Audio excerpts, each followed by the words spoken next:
अस्सलाम वालेकुम। कैसे हैं आप सब? होपफुली सब लोग ठीक होंगे। अल्लाह ताला आप सबको सलामत रखे और बीमारियों और परेशानियों से दूर रखे। आमीन सुमा आमीन। यहाँ पे वो वाला दिन स्टार्ट हो गया था जिसकी मैं कितने दिनों से तैयारियाँ कर रही थी, सफाइयाँ कर रही थी और बहुत कुछ घर में चल रहा था। तो रबीउल अव्वल स्टार्ट होने से पहले ही मैं काफ़ी टाइम से ना दिन गिन रही थी कि कब रबीउल अव्वल का मंथ शुरू हो तो मैं घर में ना कुरान खानी करवाऊँ। और अल्हम्दुलिल्लाह वो वाला दिन आ गया था और मैं आज के दिन बहुत खुश थी। एक तो आज फ्राइडे भी था और सेकंड ये कि घर में कुरान खानी थी, तो इस वजह से ना एक डिफरेंट किस्म की फीलिंग थी। And this is the first time in my UAE life के हम लोग घर में कुरान खानी करवा रहे थे। तो दिन का आगाज़ हुआ नाश्ते से और मैं यहाँ पे बना रही थी मशरूम ऑमलेट। उसके लिए मैंने प्याज डाल दिया और नमक मिर्च थोड़ी सी हल्दी डाल के ना टमाटर भी उसके साथ ही ऐड कर दिए थे ऑयल के साथ, तो उसको हल्का सा सॉफ्ट कर लिया। तो साथ ही उसमें मैंने टिन पैक जो होते हैं ना मशरूम, वो मैंने ऐड कर दिया। हल्का सा पानी इसके अंदर ऐड करके ना इसको ढक के रख दूँगी ताकि ये थोड़े से सॉफ्ट हो जाएं। तो उसके बाद मैं ना नेक्स्ट प्रोसेस करूँगी। तो सबसे पहले सॉफ्ट होने के बाद इसमें मैं थोड़ी सी सब्ज़ मिर्च ऐड कर दूँगी चॉप की हुई। तो बाद में फिर बीट किए हुए अंडे ऐड करके उसको दम पे रख दूँगी। तो मैं आपको यहाँ पे बताती चलूँ कि ईद मिलादुन नबी का यहाँ यूएई में या और अरब कंट्रीज़ में क्या एक उनका ना माइंड है इस बारे में। वो यहाँ पे यूएई में प्रॉफिट्स बर्थडे के नाम से छुट्टी होती है 12 रबीउल अव्वल की, लेकिन ये लोग मनाते नहीं हैं उसको। मैंने एक फ्रेंड से पूछा जिनका ना काफ़ी आना जाना है अरब फैमिलीज़ की तरफ, तो उनसे मैंने पूछा तो उन्होंने कहा कि वो सेलिब्रेट नहीं करते, ना तो वो खुशी का इजहार करते हैं और ना ही गम का इजहार करते हैं। जस्ट वो लोग ना उस दिन ज़्यादा नवाफिल वगैरह अदा करते हैं और दुआएं ज़्यादा करते हैं, क्योंकि इसमें ना थोड़ी सी कन्फ्यूजन पाई जाती है कि ये जो 12 रबीउल अव्वल का दिन है उस दिन वफ़ात का दिन है या पैदाइश का दिन है। It's totally complicated. तो इसलिए वो लोग ना तो खुशी का इजहार करते हैं और ना ही गम का, जस्ट उस दिन ना दुआएं करते हैं और नमाज वगैरह पढ़ते हैं। तो इसी तरह से हम लोग, हमारा भी वैसे यही माइंडसेट है कि उस दिन ना हमें इस तरह से गुजारना चाहिए वो वाला दिन कि हम ज़्यादा से ज़्यादा अपने नबी की सुन्नत को अपनाएं और उनके अस्वा हसना पर अमल करें। और वैसे भी फ्राइडे का दिन जो होता है वो तो इस तरह का होता है कि जितना भी दरूद पढ़ा जाए उतना ही कम होता है। तो इसलिए फिर मैंने भी घर में यासीन वगैरह ही पढ़ाई थी, क्योंकि लेडीज़ बहुत ज़्यादा नहीं थी मेरे पास अवेलेबल कि मैं कुरान पाक पढ़ा सकती, क्योंकि शुरू कर लो तो फिर कंप्लीट तो उसको करना ही होता है। तो इसलिए फिर मैंने यासीन ही पढ़ाई थी।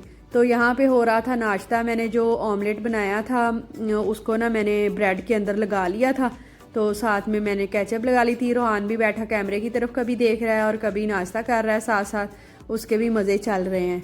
तो आज सफाई वगैरह का काम तो नहीं था ख़ास, क्योंकि कल तक तो मैं सफाइयाँ ही करती जा रही थी।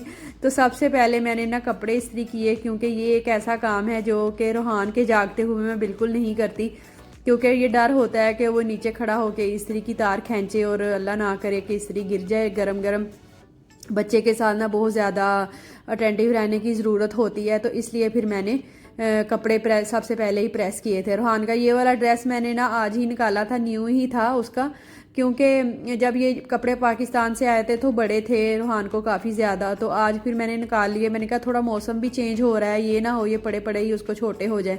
लेकिन वो स्टिल बड़े ही थे, उसमें ना थोड़ा वो लग रहा था, बड़ा बड़ा लग रहा था, क्योंकि कपड़े ही बड़े थे। और मैंने अपने लिए ये चिकन का वाइट ड्रेस निकाला था, काफ़ी टाइम हो गया मैंने इसको पहना नहीं था। तो क्योंकि घर में तो वाइट पहना नहीं जाता, काम शाम के साथ फिर वाइट पे ना निशान दाग वगैरह बहुत ज़्यादा लगते हैं। अब तो खैर पाकिस्तान में शायद इसका ट्रेंड भी चला गया हो, लेकिन मेरा ये पहले का ड्रेस है। इस तरह से ना बाजुओं पे और गले पे इस तरह की डोरी सी लगाते थे पहले।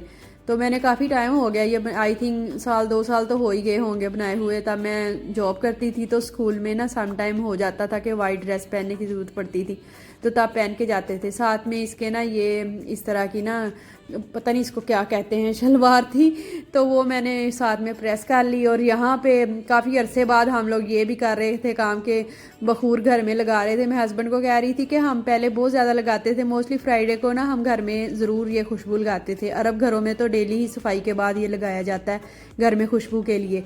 तो ये काफ़ी टाइम के बाद हमने निकाला था। इसकी ना खुशबू एक तो शायद एक्सपायर हो गई थी, बहुत गंदी सी स्मेल आ रही थी उसमें से, और ये वाली बहुत अच्छी थी, ये जो गोल वाले में है ना जिसके ऊपर लकड़ी का लिड बना हुआ है।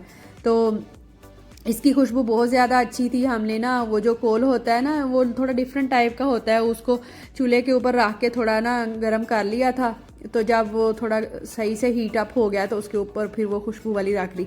तो मैं मोहसिन को कह रही थी कि देखें इसमें से तो बिल्कुल भी धुआं नहीं निकल रहा, तो उसमें से तो इतना निकल रहा होता है। तो कह रहे मैं तुम्हें चेक करवाता हूँ। फिर लाइट ऑफ की तो वो ना सही से वैसे हो गया हुआ था, मतलब हीट अप हो गया था, लेकिन खुशबू नहीं आ रही थी। फिर उन्होंने ना थोड़ा सा उसकी जो खुशबू की टिकिया थी ना उसको तोड़ा, तो फिर उसमें से ना धुआं निकलना स्टार्ट हुआ और बड़ी ज़बरदस्त खुशबू थी। और रोहान भी किचन में आके चेक कर रहा था कि यहाँ चल क्या रहा है। तो बस उसको ना मैंने ऐसे हॉल के एक साइड पे कॉर्नर पे लगा दिया। अच्छा, आजकल क्या हो रहा है कि वायरल इन्फेक्शन बहुत ज़्यादा लोगों में चल रहा है, तो डॉक्टर्स भी मना कर रहे हैं कि आप लोग ना मिलने जुलने से परहेज़ करें। कोरोना तो खैर उसका तो जोर टूट गया है आजकल, लेकिन फिर भी वायरल इन्फेक्शन है इस तरह का हो रहा है कि बच्चों को एक से दूसरों को लग रहा है। इस वजह से भी ना 2 फैमिलीज़ ने तो माजरत कर ली थी आने से कि हम लोग नहीं आ सकते, क्योंकि हम नहीं चाहते कि हमारी वजह से दूसरे बच्चों को भी वायरल इन्फेक्शन हो। तो हमने कहा चलो अच्छी बात है कि आप लोग खुद ही सोच रहे हो, वरना किसी को तो इस तरह की बात हम नहीं कह सकते ना। तो यहाँ मैं बर्तन वगैरह निकाल रही थी। मैंने ना घर के बर्तन नहीं यूज़ करने थे, क्योंकि हस्बैंड बोल रहे थे कि ज़्यादा तुम काम नहीं करना, क्योंकि फिर काम कर करके थक जाती हो और बाद में फिर कहती हो कि मैं बहुत थक गई थी, सब लोग तैयार होके आए थे और मैं तैयार होने का मुझे टाइम ही नहीं मिला। तो इसलिए बर्तन भी डिस्पोजेबल ही यूज़ किए थे, और खाना भी मैंने बाहर से ही जो चीज़ मैंने तबर्रुक के तौर पे रखनी थी ना वो भी मंगवाई थी। जस्ट मैंने चाय के थर्मस जो है ना वो घर में ही बना लिए थे, ताकि उस टाइम फिर मुझे उठ के चाय ना बनानी पड़े, पहले से बनी हुई पड़ी हो। तो ये उस दिन मैं कैंडल्स लेके आई थी, मैंने कहा था ना मैं आपको बाद में बताऊंगी किस लिए लेके आई हूँ। ये फ्रेगनेंस वाली थी, तो ये भी आज मैं लगाने वाली थी। साथ में मैंने खजूरें भी रख ली थी एक पोट में। और this is the first time कि मैं लाइटर जला रही थी, मुझे बिल्कुल भी जलाना नहीं आ रहा था, बिल्कुल बहुत मुश्किल से मैं उसको ना दबा पा रही थी। तो कैंडल भी मैंने जला के उसके साथ ही रख दी थी, और ये ना एक माहौल सा एक बना हुआ था, बड़ा अच्छा लग रहा था। मुझे तो वो वाला टाइम याद आ गया जब हम लोग ना मदरसे में पढ़ते थे, और वहाँ ना बड़े जोशो खरोश के साथ ईद मिलादुन नबी मनाया जाता था, और ये सारे काम वहाँ होते थे। मतलब खुशबू लगाते थे हम लोग, वाइट ड्रेस पहनते थे, और मोस्टली न्यू ड्रेस ही होता था। तो ये ना एक फ्रेंड लेके आई थी बच्चों के लिए कुछ कैंडीज़ वगैरह के, चलो बच्चे जो इकट्ठे होंगे ना उनको उनका ध्यान इसमें लगा रहेगा और हम बैठ के यासीन पढ़ लेंगे। ज़्यादा लोग नहीं थे, इस बात पे ना मेरा थोड़ा दिल उदास भी हो रहा था, क्योंकि 2 फैमिलीज़ आ नहीं सकी थी वही वायरल की वजह से।